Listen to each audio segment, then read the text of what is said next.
L'enthousiasme de ces chauffeurs camerounais et centrafricains de rallier la capitale de la RCA après plus d'un mois passé à Garoua-Boulaye n'a duré que le temps d'un parcours de 30 km.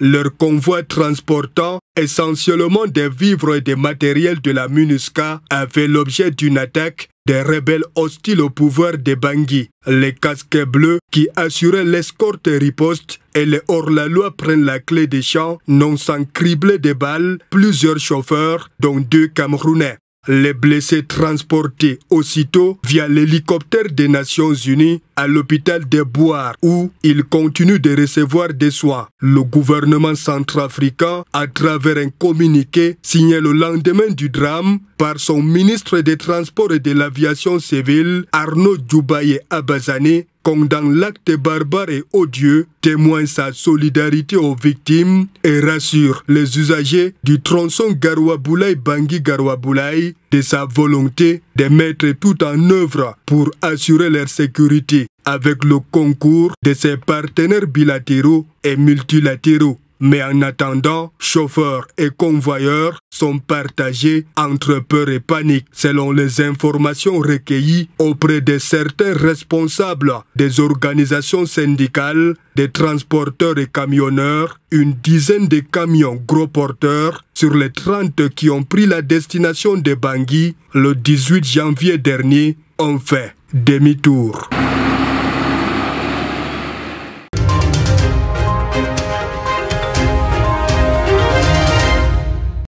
Ce pont accidentogène était devenu un supplice pour les usagers qui le traversent. Très fréquenté parce que construit en plein cœur de la ville de Garoua, cet ouvrage ne répond plus aux exigences urbaines. La population du département de la Benue ayant connu une forte croissance démographique depuis son édification dans les années 80. Simple passage à cette époque, l'infrastructure au fil des années s'avère être un danger permanent pour les usagers qui y accèdent. Depuis quelque temps, le pont Sopekam n'est plus la solution idoine pour quitter d'un bout à l'autre de la ville de Garoua. Ce pont est devenu un danger public. Piétons, motocyclistes et véhicules se disputent la chaussée. Pas besoin de microscope pour voir le danger et les risques auxquels sont exposés ceux qui l'empruntent. Il se passe toujours des faits et pas des moindres. Il y a parfois sur le pont, je ne peux même pas compter les cas des accidents qui se passent ici sur le pont-ci.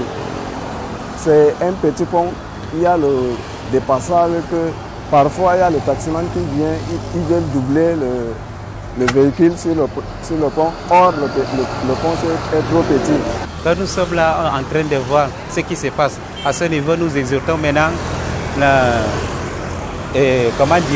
l'autorité qu'il fasse quelque chose afin que nous puissions éviter ce genre des accidents. L'autorité municipale interpellée est bien au courant de la dangerosité de cet ouvrage. Un parfait tableau nous est présenté.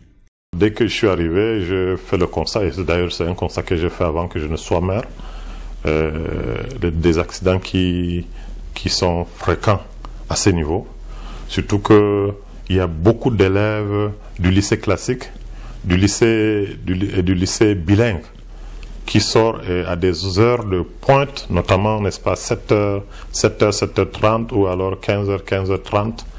Il y a beaucoup d'élèves qui passent sur ce pont et arrivés à ce niveau, ils n'ont plus de passage pour piétons. Le constat est clair. Conscient de la situation, le maire de la ville entend bien sécuriser sa population en construisant une passerelle métallique sous fond de la mairie de la ville. Donc il y aura une passerelle métallique de 12 mètres et demi de longueur, de 2 mètres de large. Voilà. Donc cette passerelle métallique permettra aux piétons de passer. Donc ceux qui vont venir du côté gauche, il y aura un passage clouté. Tout est donc projeté. Reste plus que la réalisation pour que le vieux pont cesse d'être qualifié de vieux pont sorcier.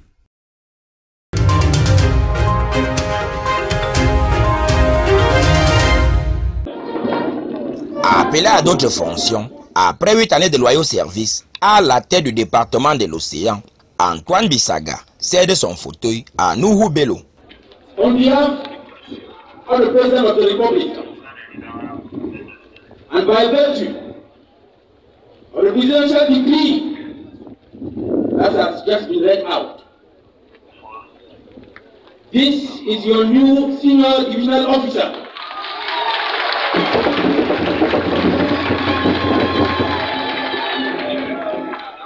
SPO Nuhu Bello. La place de fête de Kribi était bondée de monde en ce jour de cérémonie officielle de passation de commandement.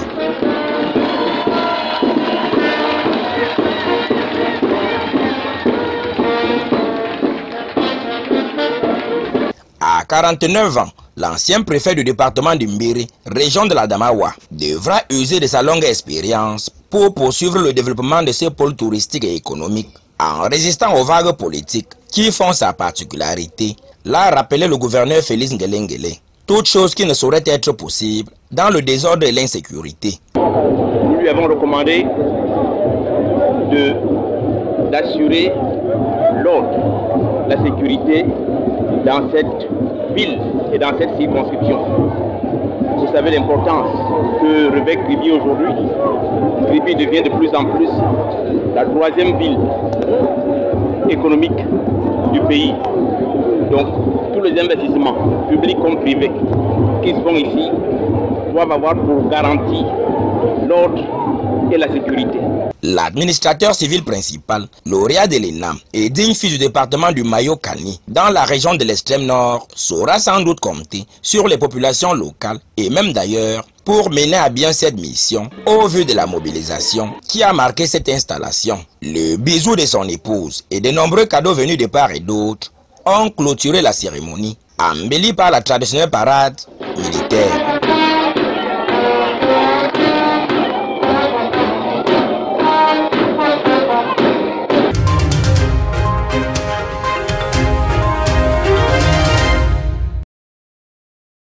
Le plan d'action national du Cameroun pour la mise en œuvre de la résolution 1325 du Conseil de sécurité des Nations Unies est arrivé à expiration en 2020.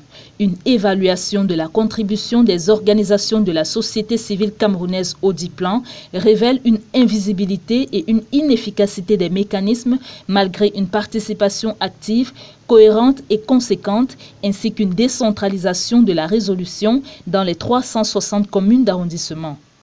En réalité, le mécanisme de communication et de suivi et évaluation n'a pas été très opérationnel.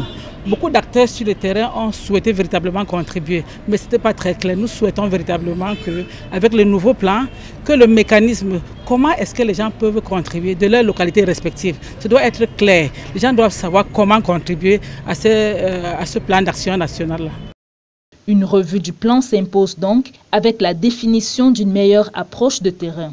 La société civile, au bout de ce processus, va avoir un document qui va s'appeler « Contribution de la société civile pour l'élaboration du plan d'action national deuxième génération de la résolution 1325 du Conseil de sécurité des Nations Unies ». L'atelier à l'initiative de la section camerounaise de la Ligue internationale des femmes pour la paix et la liberté a fait participer une trentaine d'organisations de la société civile des régions du centre, du nord-ouest, du sud et de l'est ce 20 janvier à Yaoundé dans le but de recueillir des propositions pour la deuxième génération. Il s'agit d'une série de rencontres qui se tiendront dans les 10 régions du Cameroun. Nous avons 3 consultations de cette nature. Et au bout des 3 consultations, les organisations représentées vont aller faire un travail de terrain pour faire remonter les contributions des organisations locales dans les arrondissements, dans les départements. Il y a également un formulaire qui est en ligne, qui permet à ceux qui ne sont pas là physiquement de pouvoir contribuer. Rappelons que la résolution 1325 du Conseil de sécurité des Nations Unies est le premier document formel et juridique qui exige des différentes parties à un conflit qu'elles respectent les droits des femmes et soutiennent leur participation aux négociations de paix et à la reconstruction post-conflit.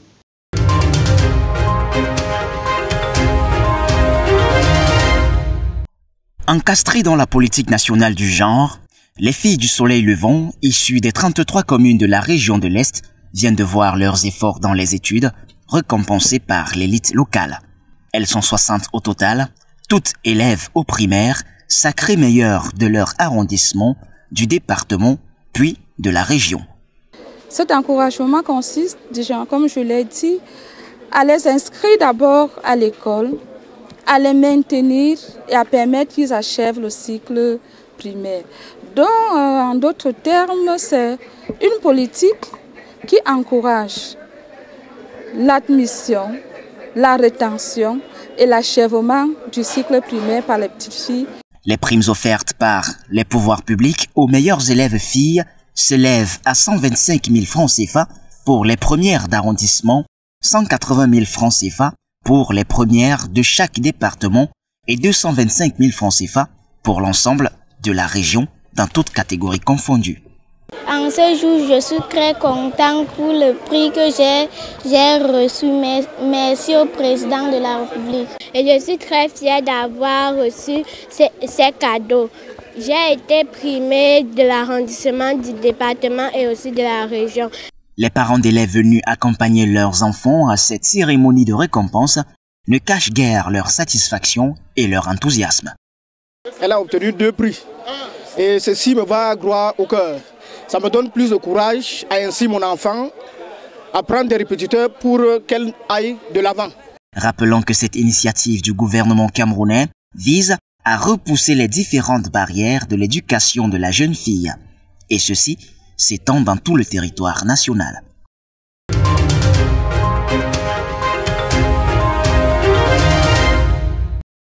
C'est le joyau de la couronne, un amas de briques, de béton et de vitres ingénieusement assemblés par des mains habiles qui imposent à ce paysage rural une touche de modernité. Le bâtiment, c'est l'hôtel de ville d'Atok, vitrine d'une commune qui avance à pas de géant sur la route du développement. Ici et là, des chantiers innovants, réalisations personnelles ou issues de la volonté politique, les constructions humaines font reculer la nature. La position stratégique de la ville est un avantage considérable, carrefour commercial de choix, des produits de première nécessité aux grandes exportations. Atok vibre au rythme du défilé des camions agrumes qui vont et qui viennent. Bon à savoir, la route passe et le développement semble la suivre à la trace. La commune d'Atok peut notamment se reposer sur une alchimie bien trouvée où la fougue de la jeunesse aux affaires s'entoure de l'expérience des gardiens de la tradition. Le tout pour peindre ce nouveau tableau de contemporanéité où s'incrustent indémodables de belles images du monde rural.